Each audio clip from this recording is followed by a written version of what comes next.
बिस्मिल्लाहिर्रहमानिर्रहीम। अस्सलाम वालेकुम नाज़रीन, आप यूट्यूब चैनल देख रहे हैं। मैं इमरान ख़ान। मरीम नवाज़ साहिबा को दोबारा बुलाया है नैब ने, और उसके लिए जो तारीख़ है वो 11 अगस्त की तारीख़ है। 12 अगस्त को उस्मान बुज़दार जाएंगे, लेकिन 11 अगस्त को मरीम नवाज़ साहिबा जाएंगी। बड़े अरसे से वो खामोश हैं, कोई बातचीत नहीं कर रही, कोई पॉलिटिक्स में हिस्सा नहीं ले रही, लेकिन इसके बावजूद नैब ने उनको बुलाया है। वैसे मुझे ज़ाती तौर पे लगता है कि इससे उनको एक पॉलिटिकल माइलेज मिलेगा। जब वो नैब के दफ्तर जाएंगी, पॉलिटिकल कारकुन निकलेंगे, एक मॉब उनके साथ चलेगा, वो वहाँ जाएंगी, जाके पेश हो जाएंगी, बातचीत करके वापस आएंगी, तो एक माहौल पॉलिटिकल बनेगा। और मरीम नवाज़ साहिबा जो बिल्कुल डाउन जा रही थी, उनको एक ये पॉलिटिकल अपॉर्चुनिटी है उनके लिए। मैं इसको इस तरह भी देखता हूँ। लेकिन ये केस जो टेलीविज़न पे चला या आप तक पहुँचा नैब के ज़राए से, उसमें सिर्फ 2-3 चीज़ें हैं कि किस किस ने कितनी कितनी ज़मीन किस साल में ख़रीदी। यानी जो वालदा हैं मियाँ नवाज शरीफ साहब की, मोहतरमा मुसम्मत शमीम बीबी, उनके नाम जो ज़मीन आई वो है 242 एकड़। मरीम नवाज़ साहिबा के नाम 180 एकड़। नवाज शरीफ और शहबाज शरीफ दोनों के नाम 12-12 एकड़। तो ये इतना सादा केस नहीं है। मैं आपको ये केस सारा का सारा बताता हूँ कि एक्चुअली इस कहानी के अंदर क्या है और नैब ने इनको बुलाया क्यों है, और इसमें ऐसी कौन सी करप्शन है या ऐसी कौन सी बेईमानी हुई है जिस बिना पे नैब को ये केस सुनना पड़ गया है, और ये केस कैसे इनिशिएट हुआ। ये सारी चीज़ें मैं आपको बताता हूँ। लेकिन सबसे पहले आप ये देखें कि कैलिबरी फॉन्ट, आपको अगर याद हो, वो एक ऐसा डॉक्यूमेंट था कि जिसको अदालत में पेश कर दिया शरीफ ख़ानदान के वकला ने, और वो डॉक्यूमेंट जो है वो नैब को भी दिया, अदालत में भी दिया। वो पता चला कि वो जो इन्होंने डॉक्यूमेंट दिया है वो जिस तहरीर में लिखा गया है, जिस फ़ॉन्ट को इस्तेमाल कंप्यूटर के अंदर जो है वो आप लिखते हैं ना, जब अंग्रेज़ी टाइप करते हैं तो उसके फ़ॉन्ट बदलते रहते हैं। कोई अरबिक फ़ॉन्ट है, उर्दू फ़ॉन्ट है, इंग्लिश फ़ॉन्ट है, फिर इंग्लिश फ़ॉन्ट्स के अंदर आगे कोई 40-50 किस्म के फ़ॉन्ट आपको मिल जाते हैं कि आपने कौन से वाले में लिखना है। तो वो जो कैलिबरी एक फ़ॉन्ट की एक किस्म है, लिखने की तहरीर की एक रस्मुल ख़त है, तरीक़ाकार है, कैलिबरी फ़ॉन्ट उसको कहते हैं। जिस तारीख़ को उन्होंने बताया कि ये लेटर हमें इशू हुआ था और जिस तारीख़ का वो लेटर उन्होंने जारी किया, उस तारीख़ तक कैलिबरी फ़ॉन्ट बना ही नहीं था, उसका इस दुनिया में वजूद ही नहीं था। यानी जिस आदमी ने ये फ़ॉन्ट ईजाद किया, उसने इसको ईजाद पहले किया। नून लीग के डॉक्यूमेंट्स में ये फ़ॉन्ट उससे पहले मौजूद था। तो ये बहुत मजाक इनका बना पूरी दुनिया के अंदर कि 2 नंबरी भी की है तो सही तरह नहीं की, कि एक ऐसी जो है वो फ़ॉन्ट को इस्तेमाल किया, एक ऐसे रस्मुल ख़त को इस्तेमाल किया जो वजूद ही नहीं रखता था उस दौर में, जिस दौर में उसको इस्तेमाल किया, बल्कि उसको बनाने वाले ने उसको बाद में बनाया। तो इसके ऊपर बड़ी लेदे हुई बाद में, और इसकी वजूहात वो ये पेश करते रहे कि हमने उनके सैंपल के तौर पे लेके इस्तेमाल किया था, 100 वजूहात, लेकिन वो जस्टिफाई नहीं हो सका। अब आ जाए कि वैसा ही एक वाक़या फिर हो गया है इस केस के अंदर। कैसे हुआ अभी आपको बताता हूँ, सारे हक़ाइक़ आपके सामने रखता हूँ कि मरीम नवाज़ साहिबा को क्यों बुलाया जा रहा है। नंबर 1, 2012 में शहबाज शरीफ साहब का दौरे हुकूमत था पंजाब में, और वफाक में हुकूमत थी पीपल्स पार्टी की। उस दौर में एक कमेटी बनाई गई लाहौर में, जिसमें LDA भी थी और बाकी महकमों के लोग भी थे। उसको administrator Lahore city district government Noorul Amin Mengal साहब, उसका सरबराह उनको बनाया गया। ये कमेटी बनाई नूरुल अमीन मैंगल, क्योंकि शहबाज शरीफ साहब के बहुत करीब थे, बड़े ख़ास आदमी थे, उनको एडमिनिस्ट्रेटर लाहौर का ओहदा भी उनके पास था, उनको इस कमेटी का सरबराह बना दिया गया। अच्छा, ये कमेटी बनी 2012 के मिड में गई। 2013 आता है तो 25 फरवरी को इस कमेटी की एक मीटिंग होती है लाहौर में। 25 फरवरी, डेट याद रखिएगा, 25 फरवरी को एक मीटिंग होती है लाहौर में। 2013 को 25 फरवरी को एक मीटिंग होती है लाहौर में, जिसकी सरबराही करते हैं नूरुल अमीन मैंगल साहब, और बाकी सारे लोग बैठते हैं, और उसके अंदर कुछ फैसले किए जाते हैं। इस कमेटी के जो मिनट्स हैं, हर मिनट जो होता है ना, कोई मीटिंग होती है तो उसके मिनट्स उसके अगले दिन आते हैं, बाद वक्त शाम को आते हैं, कि इसके जो फैसले हैं उन सबको एक शेप दी जाती है कि इस कमेटी में ये फैसले हुए और अब इनको जो है वो जारी किया जाएगा, इनके ऊपर अमल दरामद किया जाएगा। तो इस कमेटी के जो मिनट्स हैं वो जारी किए गए 26 फरवरी 2013 को, यानी एक दिन के बाद, 24 घंटे के बाद। एक दिन पहले मीटिंग होती है 25 फरवरी को, 26 फरवरी को उसके मिनट्स जारी किए जाते हैं और इसमें कुछ फैसले किए जाते हैं। फैसले क्या हैं? फैसले ये हैं कि जो नवाज शरीफ साहब का घर है रायगढ़ में, उस एरिया को ग्रीन एरिया डिक्लेयर कर दिया जाए। दो एरियाज होते हैं, याद रखिएगा, नॉर्मली शहरों के अंदर एक ब्राउन एरिया होता है, एक ग्रीन एरिया होता है। जो ग्रीन एरिया होता है वहाँ पे इंडस्ट्री नहीं बन सकती, वहाँ पे प्रोजेक्ट्स नहीं लग सकते, वहाँ पे मंसूबे जो हैं वो इस किस्म के नहीं लग सकते, वहाँ पे जो है फैक्ट्री आप नहीं लगा सकते, वहाँ पे आप, वो ग्रीन एरिया रहेगा। वो देहाती किस्म का, ज़रूरी किस्म का इलाका होता है। वहाँ फसलें लगती हैं, दरख्त लगते हैं, आप कोई डेयरी फार्मिंग वगैरह कर सकते हैं, कुछ आपने कोई जानवर पालने हैं तो इस किस्म का आप काम कर सकते हैं। वहाँ पे आप कंस्ट्रक्शन नहीं कर सकते, और जो चीज़ें धुआं पैदा करें, पोल्यूशन पैदा करें, ये सारी एक्टिविटीज़ आप वहाँ पे शहरों में ग्रीन एरियाज़ में आप नहीं कर सकते, ये मना है। मैं आपको फिर याद दिलाऊं कि ग्रीन एरिया वो एरिया होता है जहाँ पे ये सब कुछ नहीं हो सकता। रेजिडेंशियल सोसाइटी भी नहीं बन सकती, और आप को बहुत बड़ी बड़ी बिल्डिंगें भी नहीं बना सकते, कोई बड़े मकान भी नहीं बना सकते। तो वो बहुत सारी, इसके अंदर ये बड़ा लंबा कानून है। अच्छा, एक होता है ब्राउन एरिया।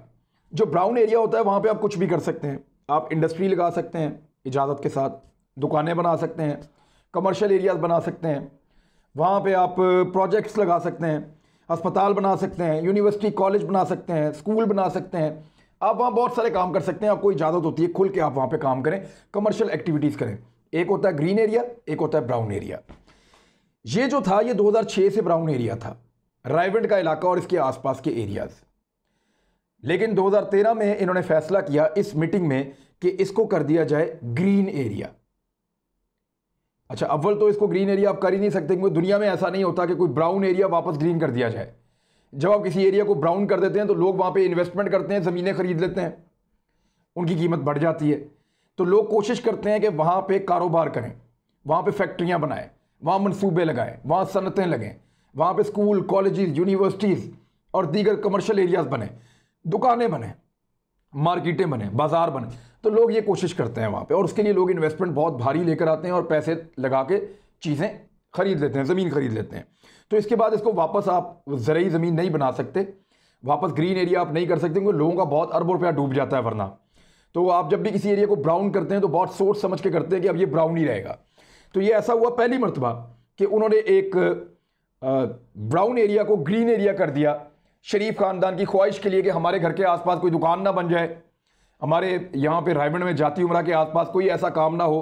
हालांकि वहाँ पे इनका अस्पताल भी मौजूद है, वहाँ पे इनकी कमर्शियल एक्टिविटीज़ भी मौजूद हैं, वहाँ पे इनका रायगढ़ महल भी मौजूद है। उसके अलावा और बहुत सारी चीज़ें जो स्ट्रक्चर्स इनसे ताल्लुक़ रखते हैं। इवन इस एरिया में बैरियर टाउन का इलाका मौजूद है, इस एरिया के अंदर जो है वो लेक सिटी का इलाका मौजूद है। तो इसके बावजूद इसको इन्होंने ब्राउन एरिया से ग्रीन एरिया कर दिया। क्यों किया वो बाद में बताता हूँ। अब आ जाए कैलिबरी फ़ॉन्ट वाले मामले में। कब किया? 25 फरवरी को फैसला किया, 26 फरवरी को फैसला लिखा हुआ आया, मिनट्स आ गए कमेटी के मीटिंग के, और इसके ऊपर जो अमल दरामद हुआ वो 2 फरवरी को हो गया। दोबारा सुने, 25 फरवरी को फैसला हुआ, 26 फरवरी को तहरीरी तौर पे आया, और 2 फरवरी को उसके ऊपर अमल दरामद हो गया। समझ आई कैलिबरी फ़ॉन्ट की? ये यहां पे आपको डॉक्यूमेंट दिखा रहा हूं, जिस डॉक्यूमेंट के जरिए अमल दरामद हुआ उसमें इन्होंने 4 इलाके जो हैं उसमें इन्होंने डिस्क्रिप्शन भी बताई है कि ये फ्रोजन एरिया जिसको हम फ्रीज कर रहे हैं उसके 4 इलाके हैं। इलाके कौन कौन से हैं? फिरोजपुर रोड का जो ईस्टर्न साइड है वो है, रायगढ़ का वो साइड है, और मांगा मंडी या मुल्तान रोड से उधर वाली साइड है, और जो सुंदर स्टेट है उसके इधर वाली साइड है। ये वो सारा एरिया है जो शरीफ ख़ानदान का जो जाती उमला महल है उसके आसपास का वो सारा इलाका इन्होंने ग्रीन एरिया कर दिया। हालांकि ब्राउन एरिया करके अपना सारा कुछ बना लिया, उसके बाद उसको वापस ग्रीन एरिया कर दिया। जब लोग बनाने वाले थे, लोगों ने बड़ी परचेज की हुई थी लैंड, बड़ी ज़मीनें परचेज की हुई थी, और वो बहुत महंगी हो चुकी थी, और लोगों ने ये सोचा हुआ था कि यहाँ कोई सोसाइटी बनाएंगे, कोई कमर्शियल एरिया बनाएंगे, कोई दुकानें बनाएंगे, कोई फैक्ट्री बनाएंगे, तो उन सब का पैसा डूब गया। इसको उन्होंने कर दिया ग्रीन एरिया डिक्लेयर। अच्छा, जब ग्रीन एरिया डिक्लेयर किया तो ये कब किया? 2 फरवरी को। फैसला कब हुआ? 25 फरवरी को। तो 2 फरवरी को इन्होंने इसको फ्रीज कर दिया था, इस एरिया को, इसको डिक्लेयर कर दिया था, यहां एक्टिविटीज रोक दी थी, और फैसला बाद में किया गया। इसका मतलब है कि कहीं पे कोई बंदा तय कर चुका था कि मैंने ये करना है, और कमेटी को सिर्फ अलामती तौर पे बिठाया गया, और उसके मिनट्स जो हैं वो अलामती तौर पे आए। यानी फैसला किसी ने पहले कर लिया था अपने फायदे के लिए, और बाद में सिर्फ एक कानून के साथ खिलवाड़ किया गया। लेकिन गलती बहुत बड़ी होगी कैलिबरी फ़ॉन्ट वाली, कि एक काम बाद में किया, काम पहले कर दिया और उसका फैसला बाद में किया। यानी मैंने ये फैसला किया कि मैं इस कप को उठाऊंगा, तो पहले फैसला किया बाद में उठा लिया। ये नहीं हो सकता कि मैंने कप पहले उठा लिया अब मैं फैसला कर रहा हूं कि मैं कप को उठाऊंगा, मुमकिन नहीं है, हो नहीं सकता। तो लेकिन इनके मुताबिक ये हो गया। इन्होंने फैसला किया 25 तारीख को और काम किया 2 तारीख को, यानी उससे लगभग 26 तारीख को तो वो रिटर्न में आया था, तो उससे आप ये समझ लें कि लगभग 24 दिन पहले ये वो काम कर चुके थे। तो बड़े जादूगर लोग हैं जिन्होंने ये काम किया। अब किया क्यों, ये सुने। इसलिए किया कि उसके बाद ये ज़मीनों की कीमत वापस नीचे आ गई। शरीफ ख़ानदान ज़मीनें ख़रीदना चाहता था, तो इन्होंने उसके बाद जो ज़मीन ख़रीदी उसमें 3568 कनाल ज़मीन इन्होंने ख़रीदी।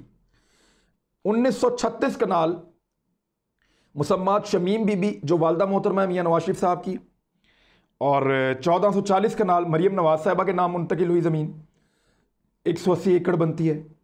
नवाज शरीफ साहब को 12 एकड़ 96 कनाल, शहबाज शरीफ साहब को 12 एकड़ यानी 96 कनाल ज़मीन उनको भी उन्होंने मुंतकिल करवाई अपने नाम पे फ़ौरन इसके बाद जब ग्रीन एरिया किया, क्योंकि कीमतें नीचे आ गई, लोग मजबूर हो गए, लोगों के पैसे फंसे हुए थे, उनसे इन्होंने ज़मीनें कम कीमत में ख़रीदी और अपने अंदर कर ली। सिर्फ ये नहीं किया, एक और दाव भी लगाया। इसी में इन्होंने फैसला किया कि ये जो ब्राउन एरिया हमने ख़त्म किया, इसको ग्रीन कर दिया अपने घर के आसपास। एक तो सस्ती ज़मीनें खरीदने के लिए, दूसरा यहाँ पे कोई आए ही ना हमारे अलावा, हमारा यहाँ पे राज होना चाहिए, हमें किसी किस्म की तकलीफ या रश या कोई चीज़ बर्दाश्त ना करनी पड़े। तो इन्होंने किया ये कि इसकी जगह पे हम एक और जगह पे ब्राउन एरिया दे देते हैं। वो कहाँ दिया, वो रिंग रोड के साथ साथ एक ग्रीन एरिया चल रहा था, वो अचानक रातों रात उसको ब्राउन एरिया कर दिया। अब नैब इस पर यह तहकीकात कर रही है कि उससे पहले वहाँ पे वो कौन से इन्वेस्टर्स हैं जिन्होंने उस ग्रीन एरिया में ज़मीनें खरीदी। तो मुबैना तौर पे जो मुझे पता चला है कि शरीफ ख़ानदान के करीबी लोगों ने रिंग रोड के उस एरिया में पहले ज़मीनें खरीदी, ग्रीन एरिया में इंतहाई सस्ती ज़मीनें खरीदी, बाद में उसको 2013 के अंदर ब्राउन एरिया किया गया इसी फैसले के मुताबिक, और जब ब्राउन एरिया किया तो उसकी कीमतें 10 गुना ऊपर चली गई, यानी वहाँ से 10 गुना पैसा कमा लिया और यहाँ पे 10 गुना कम कीमत के अंदर, बहुत कम कीमत के अंदर जो है वो ज़मीनें खरीद ली ग्रीन एरिया करके। आज भी वहाँ पे लोग रोते हैं जिन्होंने इन्वेस्टमेंट करके रायबंड और उसके आसपास ज़मीनें खरीदी हुई थी। वो लोग वहाँ कारोबार करना चाहते थे, सनत लगाना चाहते थे, लोगों को रोज़गार देना चाहते थे, लेकिन उन सब लोगों का पैसा डूब गया। वो लोग गए हैं नैब में ये केस लेकर और उन्होंने दरख्वास्त की है कि हमारे साथ बड़ी सख्त ज्यादती हुई है, और शरीफ खानदान ने पूरे 5 साल तक फिर ये इसके ऊपर कब्जा करके रखा, उन्होंने इसको ग्रीन ही रहने दिया। हम हर जगह गए, हर जगह हमने दरवाज़ा खटखटाया, इंसाफ नहीं मिला। तो अब नैब का दरवाज़ा खटखटाया तो नैब ने इसके ऊपर अब नोटिस लिया है कि ये जो लाहौर का मास्टर प्लान तब्दील किया गया है कि एक ब्राउन एरिया को पहली मरतबा तारीख में हुआ कि उसको ग्रीन कर दिया गया, यानी ग्रीन को तो ब्राउन कर सकते हैं लेकिन ब्राउन को ग्रीन कर दिया गया, और वहां पे एक अजीबोगरीब गेम खेली गई। तो उन्होंने चेक किया कि किसने ज्यादा ज़मीनें खरीदी उसके बाद, तो वो शरीफ खानदान के ये 4 लोग निकले। और दूसरी जानिब उन्होंने जब चेक किया कि जो दूसरा ब्राउन एरिया है जो बनाया गया ग्रीन एरिया को रिंग रोड में, वहां पे वो कौन लोग हैं जिन्होंने मुनाफा कमाया है। अब इसके ऊपर तहकीकात हो रही हैं। इस पे मरीम नवाज साहिबा को बुलाया गया है नैब की जानिब से। मेरे ख्याल में नूरुल अमीन मेंगल भी फंस जाएंगे, और उस दौर में जिन लोगों ने इसको इंप्लीमेंट किया था LDA के लोग, वो भी फंस जाएंगे, और वो लोग फिर डायरेक्टली कहेंगे कि जी शहबाज शरीफ साहब ने हमें कहा था, हमने ये काम उनके कहने पर किया है। तो शहबाज शरीफ साहब एक दफ़ा फिर फंस जाएंगे और उनको लगेगा कि उनसे सियासी इंतकाम लिया जा रहा है। तो ये स्टोरी थी, मैंने कहा मैं आप तक पहुँचा दूँ कि एग्जैक्टली मरीम नवाज को बुलाने के पीछे और ये सारा गेम है क्या, जिस पे नैब ने एकदम नोटिस लिया और अब सबको बुलाना शुरू कर दिया है। मेरे ख्याल में मरीम नवाज साहिबा ने जो काम किया ज़मीन खरीदने का, वो इसमें फंसेंगी नहीं। उनसे कुछ सवालात किए जाएंगे, उनको जवाब देने पड़ेंगे। मरीम नवाज साहिबा और उनकी जो दादी हैं मियाँ नवाज शरीफ साहब की वालदा, वो भी नहीं फंसेंगी। इसमें फंसेंगे हुकूमत पंजाब वाले, शहबाज शरीफ साहब और उनके लोग। ये तो सिर्फ एक स्टेटमेंट है, क्योंकि मरीम नवाज साहिबा इसकी एक बेनिफिशरी के तौर पर सामने आई हैं। उन्होंने ज़्यादा ज़मीन परचेज की थी, तो एक बर्डन उनके ऊपर रहेगा और उनको आके जवाब देना पड़ेगा। लेकिन ये उनके लिए एक पॉलिटिकल अपॉर्चुनिटी भी होगी कि वो ज़रा थोड़ा दोबारा से लाइमलाइट में आ जाएंगी और कोई बातचीत भी शायद कर पाएँ, और कारकुनों को भी उनके साथ उनको देखने का मौका मिल जाएगा। तो ये है सूरत हाल इस केस की। मैंने आपको बताया कि किस तरीके से दाव लगाते हैं, यानी इतनी बारीक वारदात डालते हैं, इतनी बारीक वारदात डालते हैं, लेकिन अल्लाह रब्बुल इज़्ज़त की ज़ात ऊपर बैठी हुई है, वो गलती करवा देती है और वहीं बंदा फंस जाता है। अब तक लिए इतना ही। अपना ख्याल रखिएगा, हमारे चैनल का भी। अल्लाह हाफिज़।